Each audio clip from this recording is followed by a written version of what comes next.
Queridos amigos y camaradas, bienvenidos una semana más a este programa EDMP, donde vamos a intentar dar un repaso a los aspectos más importantes ocurridos durante la semana y además intentaremos también de construir algunos de esos discursos que nos relatan desde los grandes medios de comunicación. Agradecer, como siempre, vuestra presencia, agradecer al equipo técnico que está detrás y que no se le ve en este programa y que mantiene que esto se pueda emitir. Una cosa muy importante a solicitaros, si es que le deis a la teclita de suscribir o a la manita con el pulso del like. ¿Por qué? Porque cuanto más potente se vea el canal, mejor podremos resistir las presiones de la censura y esas cosas, ¿no? Es decir, no es baladí, no es ninguna tontería y, por favor, es una cosa que recomiendo siempre. Hoy, al final del programa, hablaremos de un tema, que es la ideología dominante, ¿no? Y lo haremos para, podemos dar una ideita un poco que podamos luego utilizar en nuestros debates y demás, sobre todo porque además nos servirá de introducción para futuros programas donde vamos a discernir y diseccionar esa ideología dominante, ¿no? Pero bueno, en principio eso será después. Vamos a pasar a estas noticias y a repasar pues los puntos principales, ¿no? El primero, lógicamente, el que más interés sigue suscitando en el aspecto geopolítico, es lo que está ocurriendo en el teatro de operaciones militares en Ucrania, ¿no? Sabéis que siempre yo repito que esto no es una guerra entre Rusia y Ucrania. Eso pudo ser en los meses de febrero, los días de febrero y marzo del año 2022, en todo caso.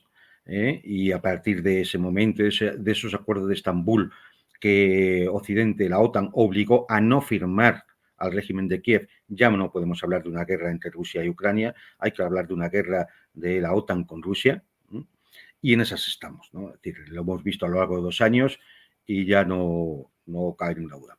Como veis, detrás de mí hay un fondo, que es un fondo realmente espectacular, de un ataque con misiles Iskander de Rusia a Odessa. Es decir, lo cito porque esto está dentro de una campaña que está llevando a cabo el ejército ruso de ataques en profundidad en la retaguardia ucraniana. En concreto, este es significativo por 2 razones. Una, porque el objetivo de los misiles fueron el cuartel general del Comando de Ejército Sur ucraniano, y el otro, que es de donde sale esta imagen, es el ataque a los almacenes militares que se encontraban en las instalaciones de Nova Posta, es decir, pues es la principal compañía de correos ucraniana, ¿no? En esos almacenes habían llegado ese mismo día, por la mañana, estábamos hablando hace 3 días, había llegado un barco de Rumanía con munición y armas occidentales, precisamente de esa ayuda inmediata que Biden prometió. Evidentemente, pues la rapidez con la cual se detectó el objetivo y fue destruido implica que alguien desde allí informó a la inteligencia rusa de tal evento, de que se había producido la descarga de todo ese material, e inmediatamente esa misma noche, a las 10 de la noche, fue atacado con misiles. La destrucción ha sido completa, se calcula que entre 3 y 4 misiles Iskander impactaron en las instalaciones, que han quedado completamente destruidas. Se sabe que había munición allí por las detonaciones secundarias que aparecen en los vídeos grabados sobre el ataque. El segundo aspecto, porque es importante, es porque la defensa antiaérea no logró interceptar ninguno de los misiles. Esto puede significar una cosa muy importante, y es que la defensa antiaérea ucraniana está bajo mínimos y casi no tiene capacidad de poder hacer frente a un asalto de este tipo. En cuanto a los frentes, bueno, pues en cuanto a los frentes, lo podemos decir, y si nuestro técnico pone en la primera imagen, eso que vemos ahí es toda la línea del frente que va desde el norte, en la región de Chernígov y Sumy, hasta la desembocadura del Dnieper, a pocos kilómetros de Odessa, es decir, la región de Kherson. Como veis, todo el frente está lleno de señales de color rojo, que son operaciones rusas. Las de azul son operaciones ucranianas, fundamentalmente ataques con drones en la retaguardia rusa.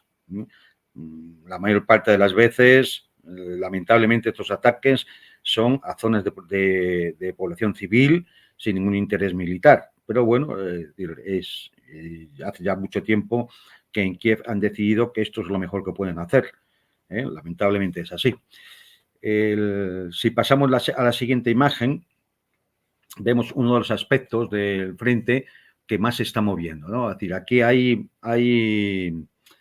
3 puntos donde el frente se ha roto: al norte Kupiansk, posteriormente en la zona de Adviezka, la famosa ciudad de Adviezka, que fue asaltada por los rusos y liberada hace 2 meses, y la zona de Donetsk, donde estaba el antiguo Bakhmut, que es lo que estamos viendo aquí. Como se ve por las flechas rojas, el avance es prácticamente en todos los frentes, hasta tal punto que no pasa un día sin que no caigan nuevas poblaciones. Y por referirme solamente a los últimos 3 días. Hemos visto la caída de Kodliarovka, hemos visto la caída por la 47 División de Tanques de la ciudad desde Keramik, de Novokalinova, de Ankalkieske, hoy mismo. También por las unidades de la 47 División rusa al norte ha caído la ciudad de estos nombres hay que leerlos bien, que si no, luego hacemos el ridículo que otra cosa. Ha caído la ciudad de Kolyoska. Bien, decir, por ejemplo, también han caído Keramik, Novokalinova, como he dicho, ha caído también. Esto implica que, por ejemplo, en la zona de Chasiv-Yar, es decir, el avance desde Adviezka, las tropas rusas ya están a 20-25 kilómetros de Kramatorsk, a 30-35 kilómetros de Slaviansk y a 10 kilómetros solo de Konstantinovka. Esta población última es importante porque es el nudo de comunicaciones y fundamental para el suministro esencial, previamente, del eje Slaviansk-Kramatorsk. Este eje, Konstantinovka, Kramatorsk, Slaviansk, es la tercera línea de defensa ucraniana. En el momento que eso caiga, todo el Donbass estará ya en manos rusas y hasta el Dnieper prácticamente no habrá nada. Si me pasa el técnico la tercera imagen, esta es. Veis aquí, podemos observar, es decir, que se están creando un avance por el norte, un avance más al sur, y hay varias posibilidades de lo que pueden hacer las tropas rusas en estos momentos. Si deciden tomar dirección norte, precisamente hacia Kramatorsk, cortando las principales vías de comunicación, pueden embolsar un importante grupo de unidades ucranianas que están en esa zona de Toretsk, que es ese círculo azul que hay. También, lógicamente, en coordinación con una ofensiva desde el norte, que es la zona que viene desde Bakhmut, Artemovsk. Y desde ahí ya asaltar toda esa línea de defensa, esa tercera línea de defensa hasta Kramatorsk-Slaviansk. También hay otra posibilidad, que es la línea roja, la flecha roja horizontal, que ya es dirigirse hacia Dnipro, sorteando ya esa tercera línea de defensa y entrando en profundidad donde ya no hay líneas de defensa ucranianas establecidas ni fortificadas, lo cual, bueno, posiblemente el Estado Mayor ruso verá cuáles son sus prioridades, pero en cualquier caso la situación en el frente es muy delicada para las tropas ucranianas, sobre todo por la falta de reservas, porque no hay reservas suficientes para tapar todos los huecos, y cuando se mandan de un sitio a otro, pues se van dejando otras zonas debilitadas, ¿no? También hay avances en el sur. De hecho, todos los 200 kilómetros cuadrados que Ucrania había recuperado con la famosa ofensiva de verano del año pasado, de verano-otoño del año pasado, ya han sido de nuevo tomados por las fuerzas rusas, incluida la población de Robotino, que fue la única que lograron alcanzar las tropas ucranianas. Decir que el ritmo de avance de las tropas rusas en este primer cuatrimestre del año 2024 ha sido creciente, ¿no? Y de hecho ya han sido ocupados 18 poblaciones, 18 pueblos, más 5 poblaciones ya grandes, es decir, como que serán Lastoskino, Orlovka, Ivaniske, Novomikhailovka y Ochetarine, y una ciudad ya de mayor entidad que era Adviezka. Todo esto en los 4 meses que llevamos. Si el ritmo sigue así, me temo que antes de que acabe el año incluso podría estar en peligro de caer en manos rusas las ciudades de Zaporozhia y de Kharkov. Más aspectos del tema del frente ucraniano. La acción importante de la quinta columna. Es decir, ya sabéis que el ejército ruso ahora mismo tiene 4 grupos de ejército en el frente, el norte, centro, sur y Dnieper, y luego hay una quinta columna dentro de Ucrania por partisanos prorrusos que aumentan día a día sus acciones, ¿no? Yo creo que por aquí tengo de las últimas cosas que han realizado, como es, por ejemplo, la explosión de un almacén de drones, el descarrilamiento de un tren militar con armamento cerca de Kiev, informado incluso por el portal ucraniano Strana. Eso ocurrió también el jueves pasado a las 10 horas, justamente. También el gran incendio, lo que he dicho, un almacén de drones, de equipos de vehículos aéreos no tripulados, esto fue cerca de Odessa. Y una cosa muy importante que están realizando estos grupos de resistencia es la información a la inteligencia rusa de objetivos militares, como el que he citado del almacén de Nova Posta en Odessa. También resaltar que ayer se produjo un ataque con misiles balísticos a Taz-Kamese, estos famosos misiles que ahora los han enviado con capacidad de alcanzar una mayor distancia, entre 150 y 300 kilómetros, y bueno, se lanzaron 17 misiles, de los cuales 4 eran misiles para impactar y los otros eran señuelos, ¿no? para engañar a las defensas antiaéreas rusas. Todos fueron derribados. No hubo un solo impacto en Crimea ayer. Esto es un mal presagio para lo que van a servir ese nuevo armamento enviado por Estados Unidos y la OTAN, ¿no? Y por último, comentar la conferencia que dio en la Sorbona y la entrevista realizada por The Economist al presidente francés Emmanuel Macron, en el que describía las 2 condiciones que Macron pone para que las tropas francesas intervengan en Ucrania. Según Macron, esas 2 condiciones serían, por un lado, que las tropas rusas rompieran el frente y avanzaran.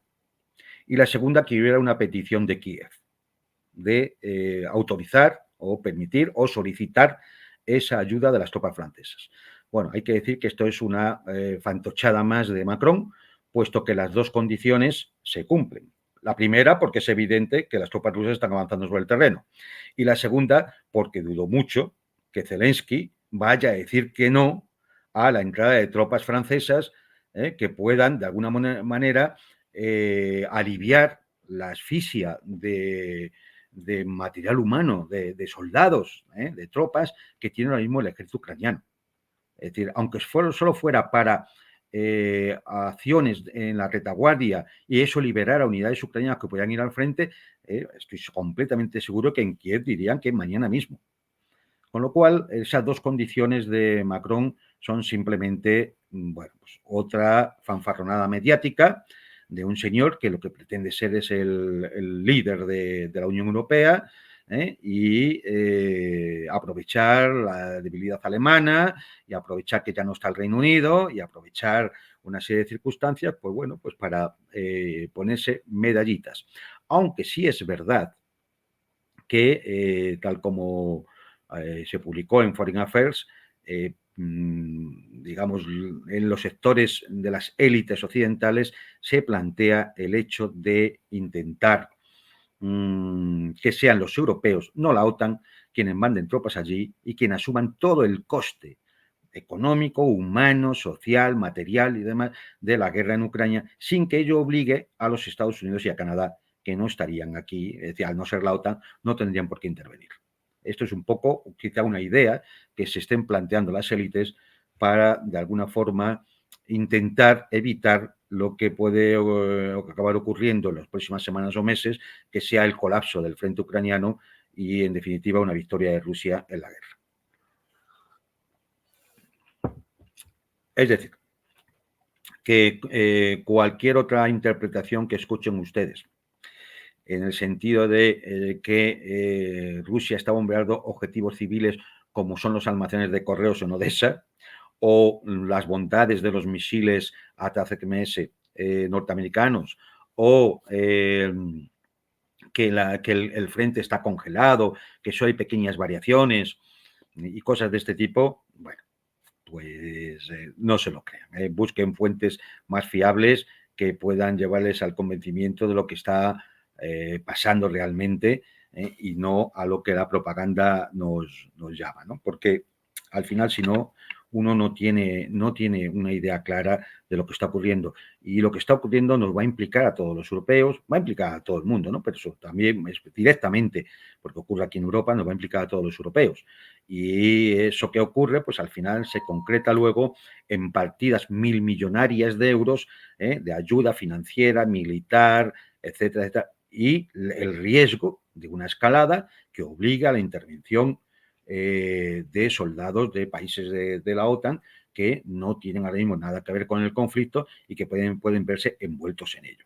Es decir, esto es un peligro para Europa, un peligro gravísimo para Europa.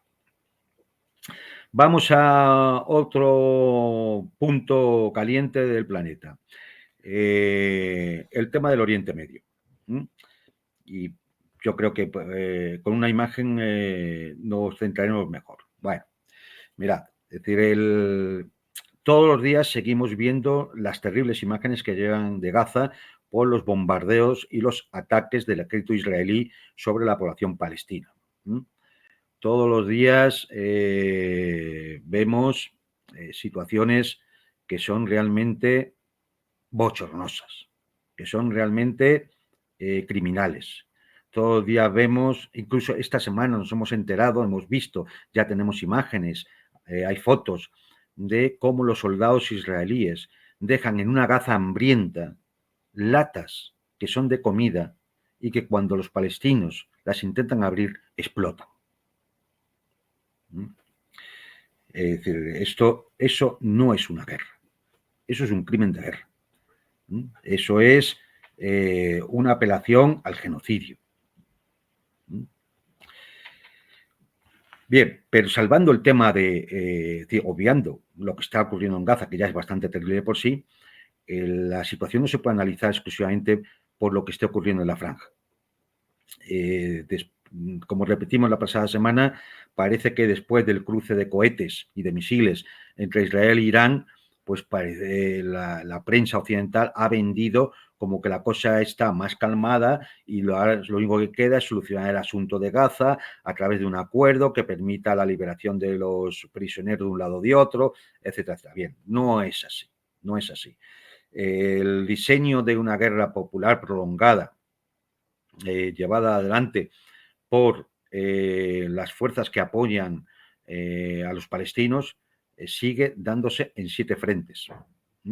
7 frentes que los hayamos identificado: sur del Líbano, altos del Golán, Cisjordania, la frontera de Jordania, Gaza y el Mar Rojo, y lo que ocurría contra las bases norteamericanas ilegales en Siria y las que están en Irak. Bien, pues hay que sumar esta semana que se ha añadido las milicias chiíes de Bahrein han empezado a atacar objetivos israelíes con drones. Bien, a eso hay que sumar que Turquía ha roto todas las relaciones comerciales con Israel. Y hay que añadir que las milicias de Yemen, o sea, yemeníes, han anunciado el comienzo de una nueva fase en el Mar Negro. Y hay que indicar que todo esto, al final, conforma una situación explosiva en el Oriente Medio que además no favorece en nada a la seguridad de Israel. Si pensaban que con esto y con este tipo de acciones iban a asegurar su... perdón por el palabreo ¿no? Por asegurar su seguridad, pues van en una dirección muy equivocada. Mirad, esta zona geopolíticamente es muy importante. De hecho, se la llamaba Pentalasia. Si ustedes ven el mapa, ven que alrededor de toda esa zona hay 5 mares. El Mar Rojo, el Mar Mediterráneo Oriental, el Mar Negro, el Mar Caspio y el Golfo Pérsico. Es prácticamente la única zona geopolítica del mundo que da 5 mares. Y además está sobre un mar de petróleo y gas. Aquí vemos las conexiones de oleoductos y gasoductos en toda la zona. Es decir, es una zona muy sensible, muy sensible. Nadie va a lanzar una escalada que obligue a actores externos, por ejemplo, a la intervención directa de Estados Unidos o el Reino Unido con tropas en el terreno, porque saben de la sensibilidad de esto, saben que lo importante que sería para la economía mundial que lo importante, lo catastrófico sea para la economía mundial que se bloqueara el estrecho de Hormuz entre Irán y Omán, o que se bloquee más todavía el estrecho de Bab el-Mandeb, que es tanto como bloquear el canal de Suez, o que las acciones de los yemeníes, de Bahrein, de Hezbollah, empiecen a alcanzar a buques en el Mediterráneo Oriental. Esto sería un desastre. Y Israel solo tiene 3 puntos de entrada de sus recursos vitales. 2 son los puertos, Eilat y Haifa, uno en el sur de Israel y otro en el norte. Es decir, uno da al Mar Rojo, que está prácticamente atacado todos los días y está ya prácticamente a menos de un 40% de utilización. El otro es el de Haifa, todavía está bastante activo, pero ya está bajo el peligro del fuego de Hezbollah. Y la otra es la ruta terrestre que va desde Emiratos Árabes, cruza Arabia Saudita y entra por Jordania a Israel. Bien, esta ruta está bajo posibilidad de fuego de las milicias iraquíes, de las milicias de Bahrein y de las milicias sirias. Por lo tanto, es otra ruta que está en peligro y que pone en grave riesgo la seguridad de Israel.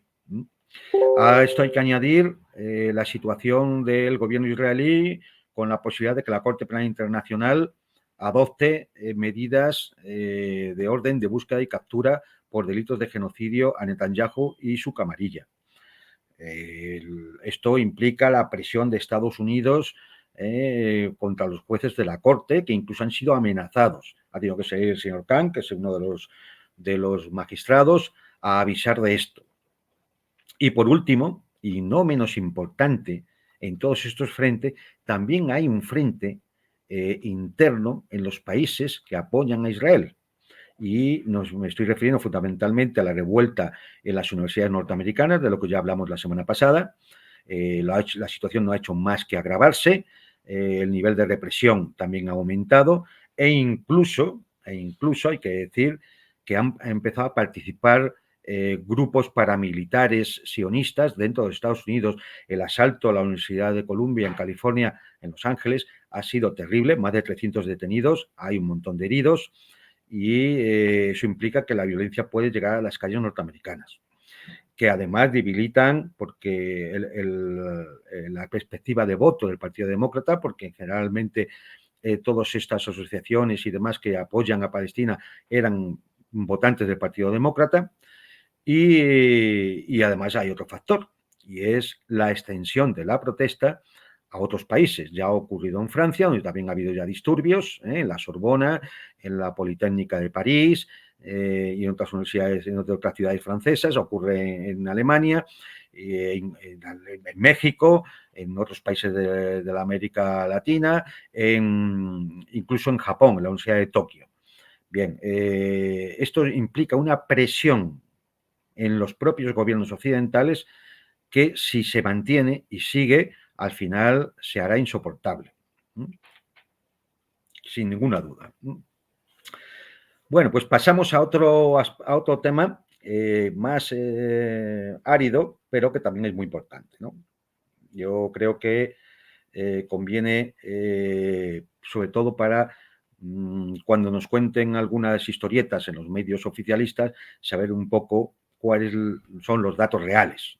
Los datos reales y los datos, los hechos y los antecedentes históricos, como siempre os digo, es lo que se pueden basar los análisis serios. Lo demás son opiniones, y las opiniones valen un tanto una como otras, pero no aclaran ni explican nada.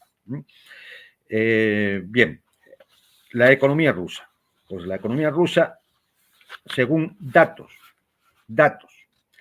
del Fondo Monetario Internacional, ha crecido este año por encima de lo que había previsto ese mismo organismo. De hecho, estamos hablando de, lo tengo aquí el papelito, lo podéis ver en pantalla también, un crecimiento del 3,6%, el PIB. Hay que decir que el crecimiento, los principales crecimientos de los países ha sido el 6,8 en India, el 4,6 en China. Bueno, está la perspectiva para 2024, ¿no? Va a crecer el 6,8 en India, el 4,6 en China, 3,2 en Rusia, 2,7 Estados Unidos, 0,9 Japón, y a partir de ahí ya prácticamente el crecimiento es casi nulo, o incluso hay decrecimiento como en Alemania. Evidente, esto implica el fracaso absoluto de la guerra económica iniciada por Occidente, iniciada por la OTAN, para asfixiar la economía rusa. Un completo fracaso. Alguien podría decir, bueno, en última instancia, estos datos es solamente un dato, ¿no? El crecimiento del PIB, bueno, pues la producción en la guerra también implica generalmente siempre un crecimiento de la economía, hay más empleo, etcétera, etcétera. Sí, ciertamente, pero vamos a ver otro dato, que también va, que no tiene nada que ver con esto y que también va en esa dirección. Veamos la siguiente imagen. La siguiente imagen nos indica el superávit por cuenta corriente de la economía rusa desde 2007. Como vemos, en 2022, que es la barra amarilla, el superávit fue de un 22%.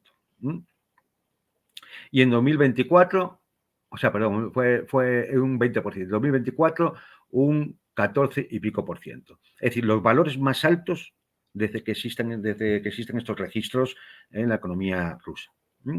Es decir, fijaros, esto es en qué. Eso indica que las exportaciones son más y generan más beneficios que las importaciones. En consecuencia, el mundo sigue comprando petróleo y gas ruso, sigue comprando uranio ruso, sigue comprando titanio ruso y otras materias primas, por los fertilizantes, por ejemplo. Hasta tal punto de que, por ejemplo, Canadá ha dado permiso para la importación de titanio ruso, porque si no se tenía que paralizar la fabricación de aviones comerciales.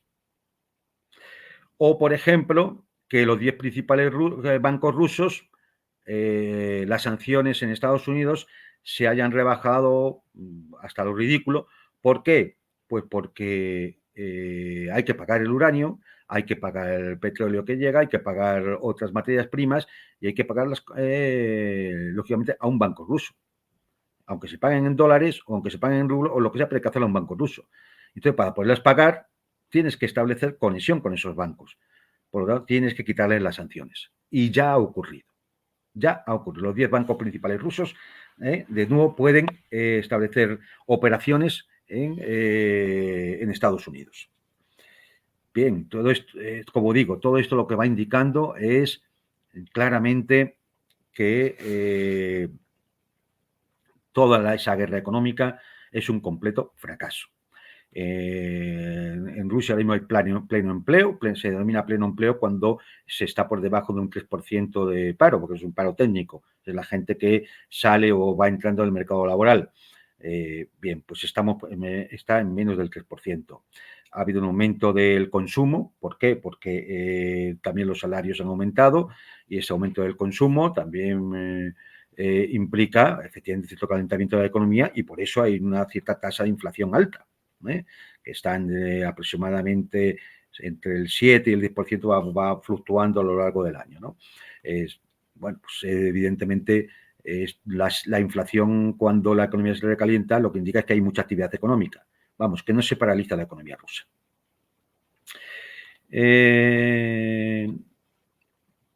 Decir, y esto es importante, y por eso he traído un poco aquí estos datos económicos. Cuando se habla de sanciones, lo he repetido alguna vez, se está hablando de un acto hostil e ilegal. Las sanciones económicas solo son conformes al derecho internacional cuando parten de una resolución del Consejo de Seguridad de Naciones Unidas. Todo lo que no sea eso es un acto ilegal, es un acto hostil y es un acto que va en contra de lo pactado y acordado y firmado en el Tratado del GATT y por lo tanto en la Organización Mundial de Comercio. Es decir, llegará el día en que Rusia acabará poniendo demandas internacionales por este tipo de actuaciones que son claramente hostiles. No hay sanciones legales, es decir, nadie de la Unión Europea, ni de la OTAN, ni Estados Unidos, tiene capacidad legal para imponer sanciones a nadie. Esto es una milonga que nos cuenta la prensa oficialista y para ellos legitimar sus acciones. No hay.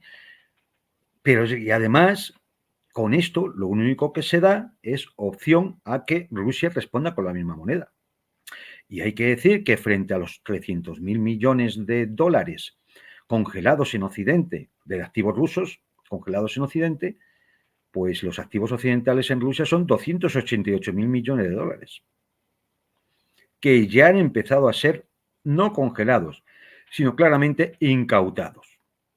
Desde tierras pertenecientes a una multinacional norteamericana, tierras agrícolas, donde 265.000 hectáreas han sido expropiadas por el Estado ruso, que pertenecía a una empresa norteamericana, hasta los 440 millones de dólares incautados a JP Morgan, o la última que tenía por aquí creo que era otra incautación a otro banco norteamericano.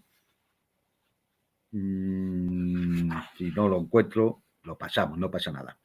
Es decir, a otro banco norteamericano. Y así va a seguir ocurriendo poco a poco con todos los activos occidentales en Rusia, donde no van a ser congelados. Simplemente hay un decreto ley de la presidencia de Putin por el cual esos activos pueden ser incautados si corresponden a países hostiles, que han realizado acciones hostiles, porque eso sí está acorde al derecho internacional. Y así ha ocurrido que muchas grandes empresas occidentales que se han ido de Rusia han tenido que vender sus activos a veces por un rublo. Con lo cual, para poder salir de la economía rusa y largarse de allí. Lo que ha implicado importantes pérdidas ya para esas compañías, importantes pérdidas para proyectos futuros que había, por ejemplo, energéticos, en asociación con Gazprom o con Rosneft, y una pérdida considerable de la capacidad de poder intervenir, poder de alguna forma chantajear con esos activos congelados. Pero es más, yo no sé si es que en Occidente piensan que todo el mundo es idiota, ¿no? Entonces, no se dan cuenta que este tipo de medidas hay otros muchos países que toman nota. Si han sido capaces de congelarle activos al Banco Central de Rusia, como fueron capaces de hacérselo a Irán o a Afganistán o a Venezuela o a Corea, lo mismo pueden realizar mañana con cualquier otro país.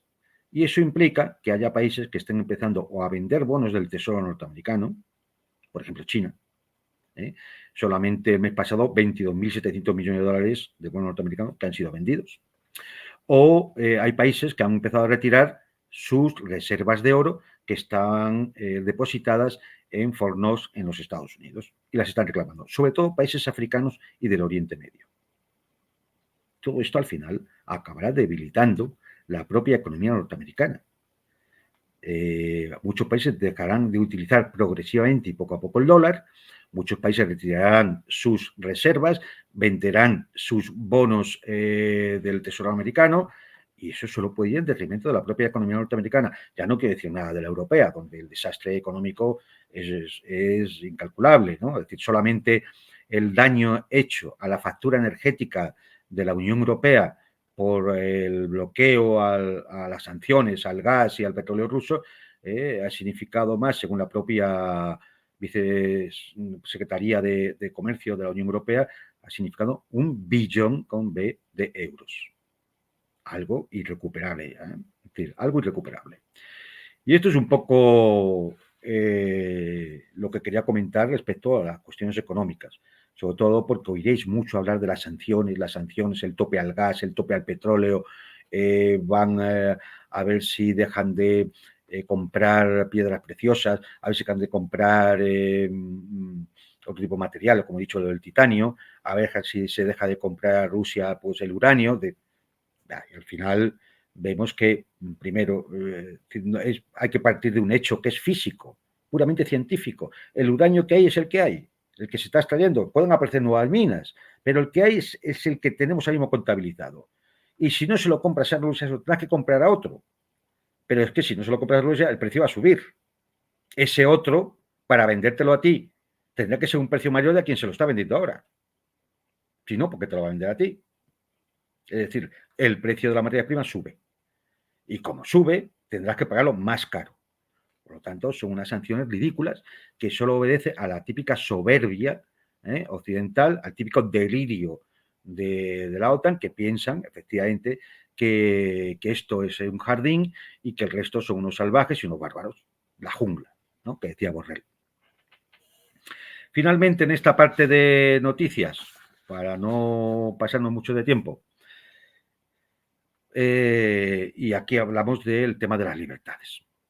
La semana pasada, creo que no sé si llegamos a comentar, creo que sí, que el presidente del gobierno español se había ido a pensar, se había retirado, había dejado sus funciones y se había alargado 5 días a pensar si dimitía o no dimitía por un presunto delito de corrupción cometido por su mujer que había llegado a los tribunales.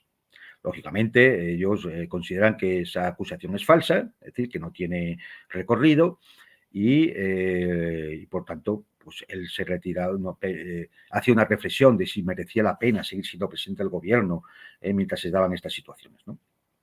Bueno, pues pasaron los 5 días y el presidente del gobierno salió el pasado lunes y tras mucho reflexionar pues se le ocurrió decir que seguía. Cosa que ya habíamos previsto casi todos, es decir, no nos ha cogido a nadie por sorpresa. ¿Por qué? Pues porque al final lo que vemos aquí es toda una puesta en escena para iniciar en España y como en otros países de Europa, iniciar un proceso de solidificación de la democracia que implique mayor control de los medios de comunicación, mayor censura, mayores atentados a la libertad de opinión, a la libertad de prensa, a la libertad de pensamiento, a la libertad de cátedra y una presión también al Poder Judicial para que los casos de corrupción sean tratados como bulos, como delitos de odio, como inventos, como típicos relatos conspiranoicos, es decir, muy de los que nos estuvieron soltando cuando la pandemia del COVID, y de esa forma atornillar más las libertades de los ciudadanos. Y esto es he puesto el ejemplo español porque ha ocurrido esta semana, pero esto es un proceso generalizado en toda Europa. Es terrible, tan terrible como la nueva ley contra el antisemitismo que se aprueba en la Cámara de los Representantes norteamericana para poder criminalizar a los estudiantes que protestan por la situación en Gaza. Es decir, no se puede criticar al Estado de Israel, porque criticar a Netanyahu, al Estado de Israel, criticar sus acciones, criticar lo que está ocurriendo, es antisemitismo. Por lo tanto, delito de odio. Delito de odio. Con penas de cárcel. Y lo mismo es el camino que está empezando a recorrer Europa. Y de ahí el aviso que os hacía antes de que hay que intentar apoyar todos los medios alternativos, porque lo que está en juego ya son las propias libertades, es la propia democracia. De hecho, podemos poner un par de minutos el vídeo del presidente del gobierno y luego comento, una vez que lo escuchéis, comento un poco lo que realmente está intentando decir. Adelante. Porque esto no es una cuestión ideológica. Estamos hablando de respeto, de dignidad, de principios que van mucho más allá de las opiniones políticas y que nos definen como sociedad. Esto nada tiene que ver con el legítimo debate entre opciones políticas. Tiene que ver con las reglas del juego. Si consentimos que los bulos deliberados dirijan el debate político, si obligamos a las víctimas de esas mentiras a tener que demostrar su inocencia en contra de la regla más elemental de nuestro Estado de Derecho, si permitimos que se vuelva a relegar el papel de la mujer al ámbito doméstico, teniendo que sacrificar su carrera profesional en beneficio de la de su marido, si en definitiva permitimos que la sinrazón se convierta en rutina, la consecuencia será que habremos hecho un daño irreparable a nuestra democracia. Exigir resistencia incondicional a los líderes objeto de esa estrategia es poner el foco en las víctimas y no en los agresores. Y confundir libertad de expresión con libertad de difamación es una perversión democrática de desastrosas consecuencias. Por tanto, la pregunta es sencilla. ¿Queremos esto para España? Mi mujer y yo sabemos que esta campaña de descrédito no parará. Llevamos 10 años sufriéndola. Es grave, pero no es lo más relevante. Podemos con ella. Lo importante, lo verdaderamente trascendente, es que queremos agradecer de corazón las muestras de solidaridad y de empatía que hemos recibido, de todos los ámbitos sociales. Lógicamente me van a permitir un agradecimiento especial a mi querido Partido Socialista. En todo caso, gracias a esa movilización social que ha influido decisivamente en mi reflexión y que vuelvo a agradecer, quiero compartir con todos ustedes lo que finalmente he decidido. De ello he informado previamente al jefe del Estado esta misma mañana. He decidido seguir con más fuerza si cabe al frente de la presidencia del Gobierno de España.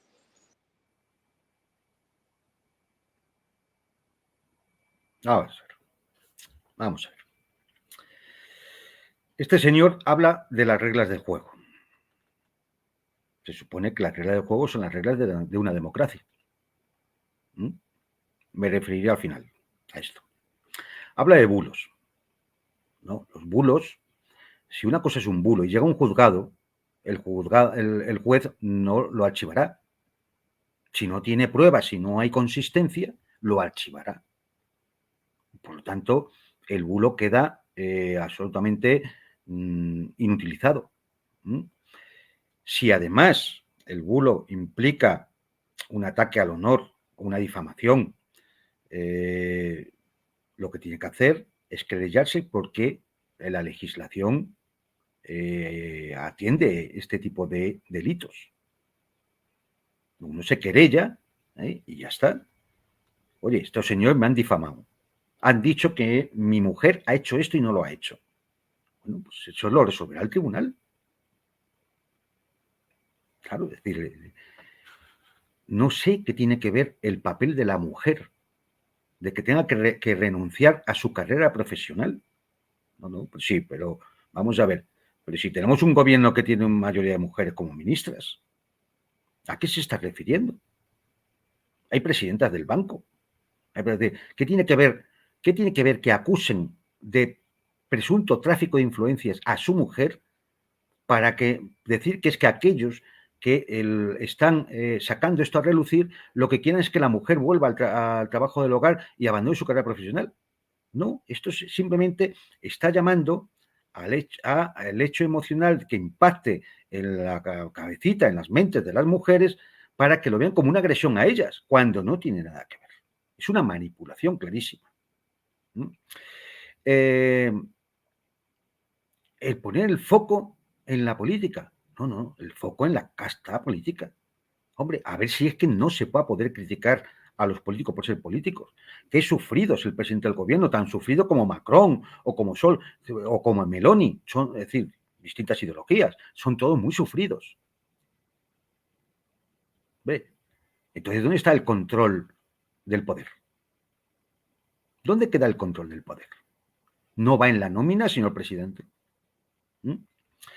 O hablar de libertad de difamación. No, si a usted le difaman no hay libertad, va usted y denuncie, presente una querella en los tribunales y que al que le ha difamado le metan en la cárcel si es necesario.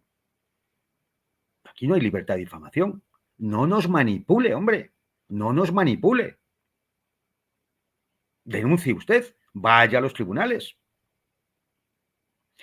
Habla de muestras de apoyo. Veréis, la muestra de apoyo fue que organizaron, el Partido Socialista organizó una manifestación delante de la sede, el que acudieron, según la delegación del gobierno en Madrid, que está en manos del propio Partido Socialista, unas 12.500 personas. La realidad serían entre 8 y 10.000. No nos equivoquemos. En su buena parte eran gente de tercera edad que les habían ofrecido el viaje a Madrid, incluso con alguna visita turística a la ciudad.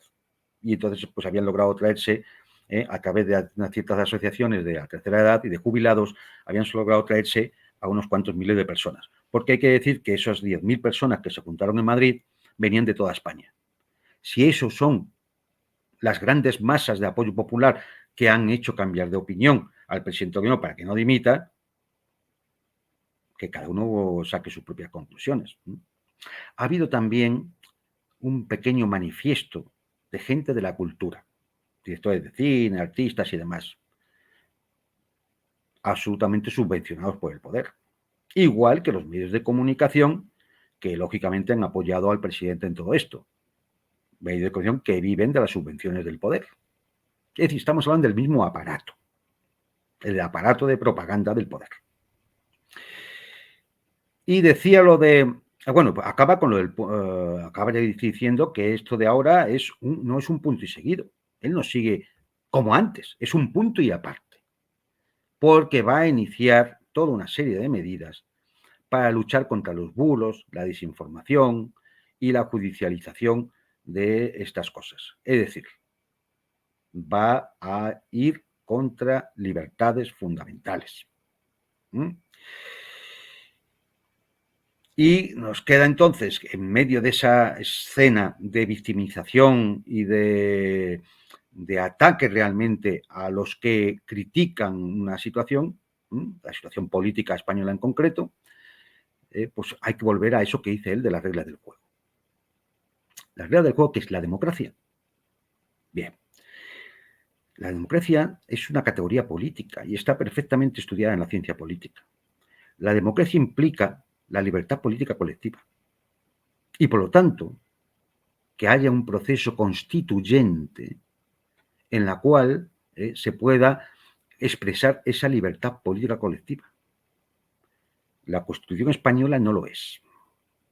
Es una Constitución otorgada en el año 78 y otorgada por los poderes que estaban representados en una oposición democrática amparada por las élites occidentales y otánicas y las élites del tardofranquismo.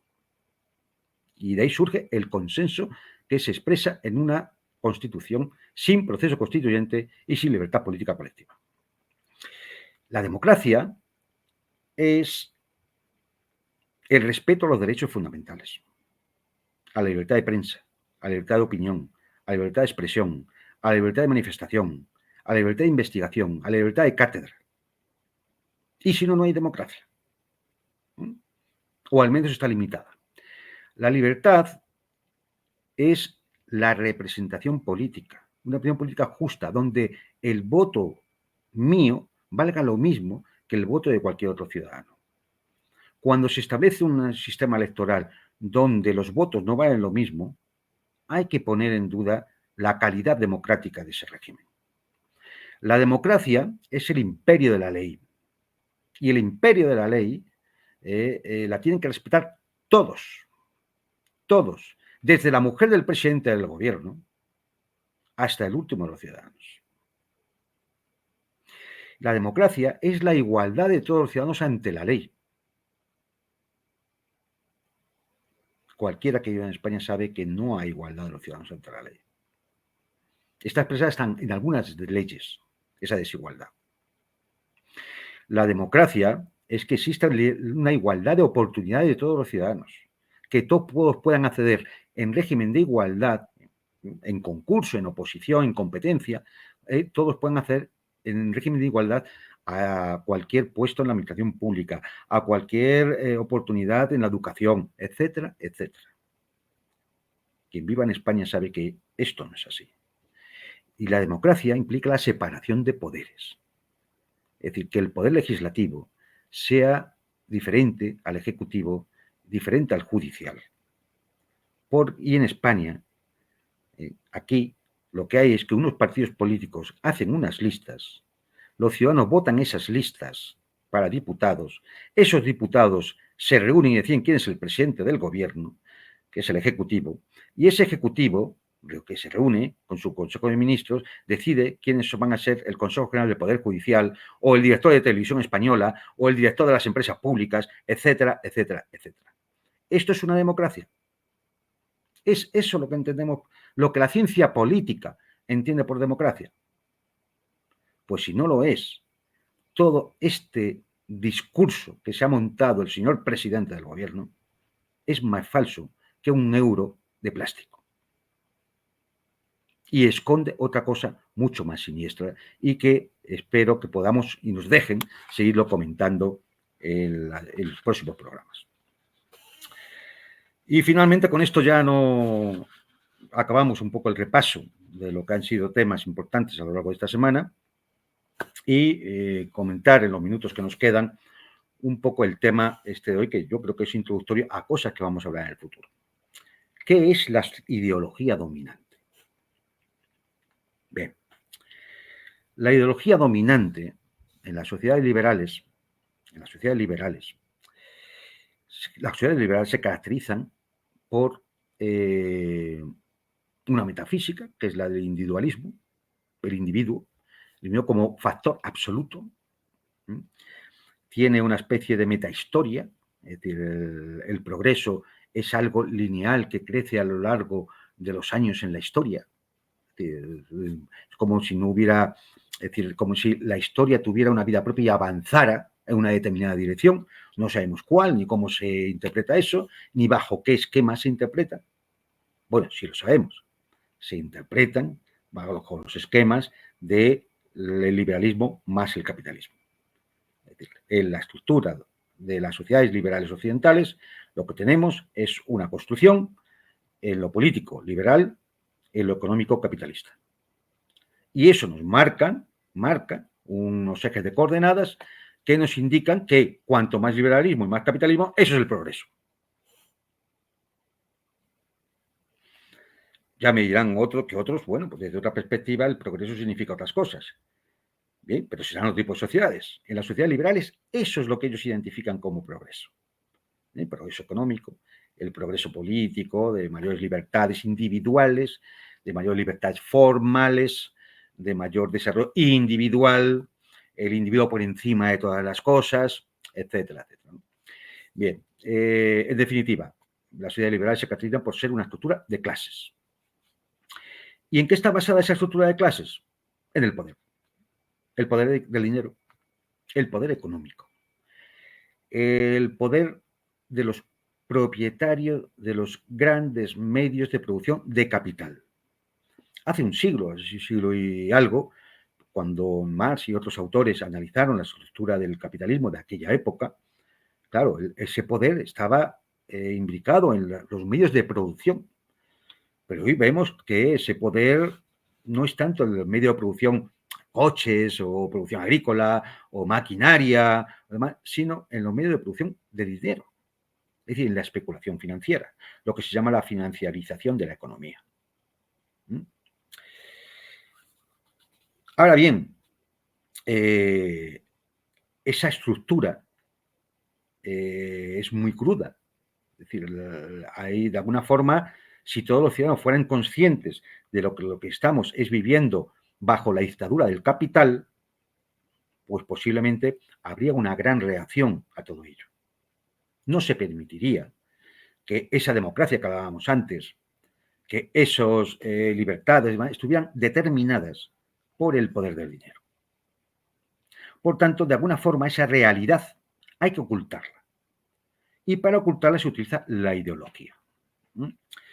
Y así se legitima el modo de producción, se legitima el modelo social, las relaciones de producción, etcétera, etcétera, etcétera.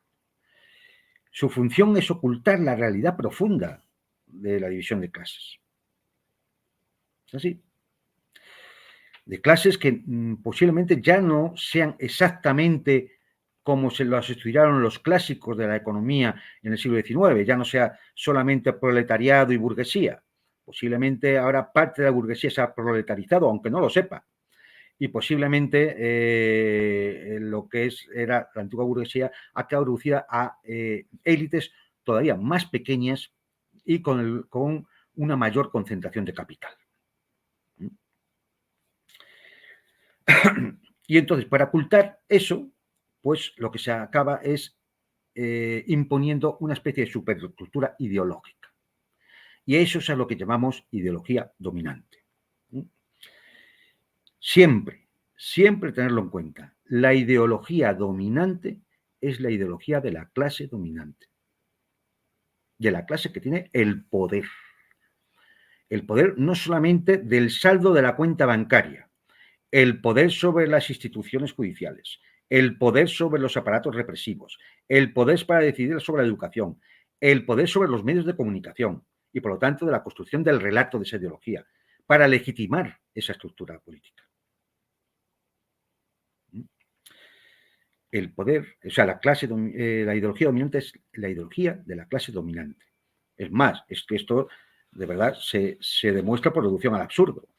Cualquiera podría imaginar una sociedad en la cual la ideología dominante fuera la ideología de la clase dominada. Algo no cuadra ahí. Porque si es la ideología de la clase dominada, pues esa clase dominada accedería al poder y sería la clase dominante. Luego, cosa que no vemos en la realidad. Por lo tanto, es absurdo. Ejemplos.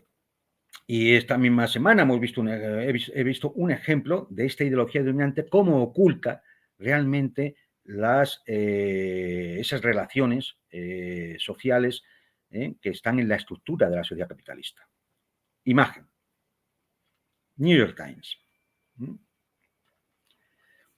Esto es del New York Times de 3 de mayo. Miren la primera noticia.